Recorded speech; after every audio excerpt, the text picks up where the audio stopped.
So it grew right back, really quick.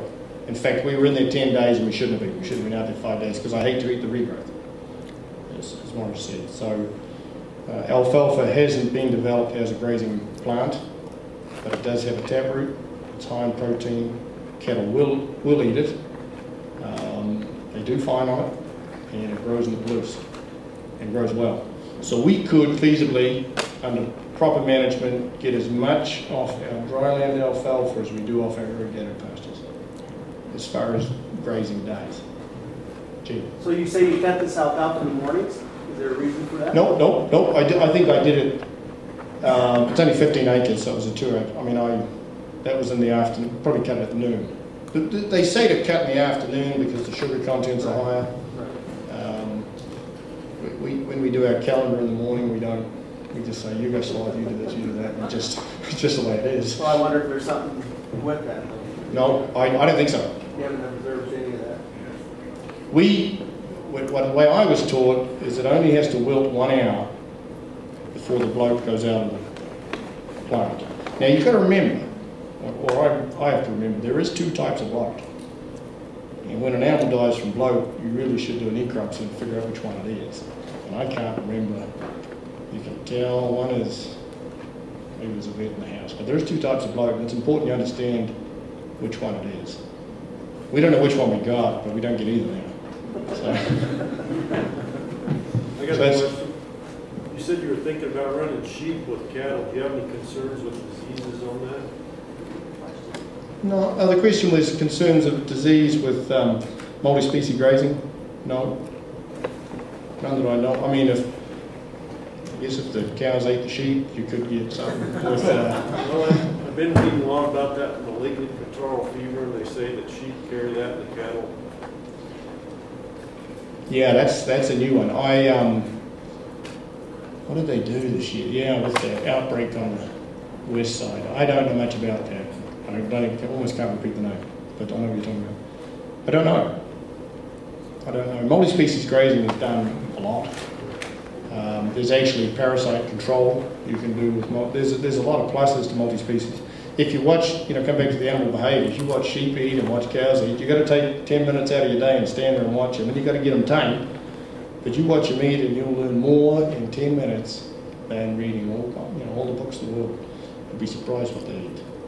We have a lot of this timber ground and brush, and if we give them the choice, well, if you turn them into an alfalfa field, and we do it Hooper every year, we turn them out in a dryland alfalfa field, they'll eat the grass first in the spring.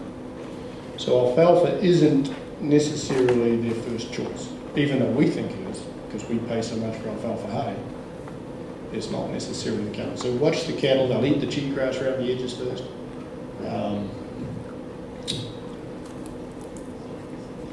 And then there's also the learned behaviour. Once you teach them to eat it, then the next time they come and eat it. And we've learned that with the turnips and some of the other crops we've grown, including this one, which is a grazing radish. And I learned this year that if you're in the farm program and you tell them you're growing a radish, they tell you that you're out of compliance because it's a vegetable, and you may have to pay back all your payments over the last 10 years. So don't say you're growing radish, it's that blew me away. We have quite a bit of farm ground in our, they're all 30-acre pieces, and they were wheat years ago, and so we can farm them, and we've been trying triticale, radish, turnips, some grazing grapes, triticale, alfalfas, and dryland grasses as well. And this one is a radish, and we had really good luck with this. I'm not much of a farmer, but the plants were good. Last year we planted a grazing turnip, which was a cross between a regular turnip and a Chinese cabbage, and it has no bulb, but it grows a tremendous amount of leaf. In 8 weeks it can grow up to 10,000 pounds from seeding. It's a tremendous grass. It smothered the triticale. We put triticale with it and just smothered the triticale. And it'll regrow after you graze it. And I think,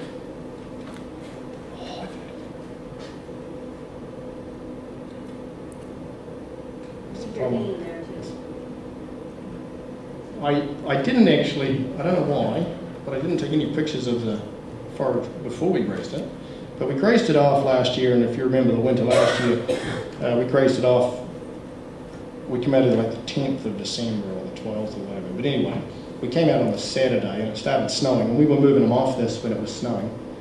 And then the next day, that Sunday, it got to 5 degrees, I think. We got 6 inches of snow on the Saturday, and then it got to 5 degrees, and then we had that in December. And I think we had 40 inches of snow, depends who you ask. And then this photo was taken on the 10th of January. And I put some transect points up here.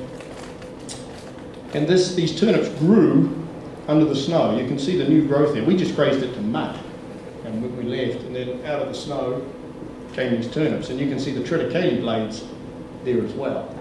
And I was excited. I was thinking, man, I found something that's high quality forage, going to grow all winter wheat. This is magic. And oh yeah, wouldn't that be magic? If it really did happen, I wouldn't be telling you. And then there's that same field in same transect. That's actually the 27th of April, and you can see the triticale growing there, and the turnips came back. As I say, I'm not much of a farmer, so the seeding is sort of some places it's good and some places it's not. What happened on those turnips though is they grew in January, and they grew great. We had that 2 weeks of warm weather and had all these leaves like this. Then we had a cold spell in February, and they were gone. And then we had a warm spell late February, and they all came back. And then I have another picture, I think the 20th of March, and there's 6 inches of snow there, and they all disappeared again. So they grew back, and they kept freezing down. So, but then they did grow back this spring, and we grazed it off. And now that field, we're trying to develop. This was old range ground, and we're trying to develop this field. And this is that field last weekend, I think, and that's now, it's an Italian ryegrass and a Winford grazing grape. Talked about animal behaviour. What we did find when we did those turnips is we turned the yearlings, no, not the turnips, the radishes. We turned the yearlings into that field, and they walked through the radishes and went to the edge, and they grazed all the grass all the way around the pasture, and they did that for 2 days. And then they got hungry, and then they decided they should try that leafy thing in there, and away they went, and they liked it, and then of course they grazed all the radishes. Well, the radishes grew back, and the next time we turned them in there, straight for the radishes. But it took them 2 days to figure out that they could eat a radish. It took me 20 years before I liked vegetables. So. And then this is final picture. This is this is another piece of irrigated pasture, but this is a grass that you see how tall it is there. It grows 12, 14 inches every 21 days, and it's a Italian ryegrass. And this is actually a true biennial, this one. Sometimes it won't go to seed the second year. If you give it a lot of fertilizer, it won't go to seed the second year. And we have a place that's got heavy fertility. I probably should quickly say that we believe in sustainability, and I did the holistic course in the mid-90s. We don't fertilise very much, and if we do, we'll soil test, and I think that one pasture had borated gypsum. We hardly use any nitrogen. We try to get it out of the clovers and the alfalfas, and this pasture here has never had fertiliser that I know of in years. I knew the previous owner, but we did feed on it, and I talked about in the winter time we rotational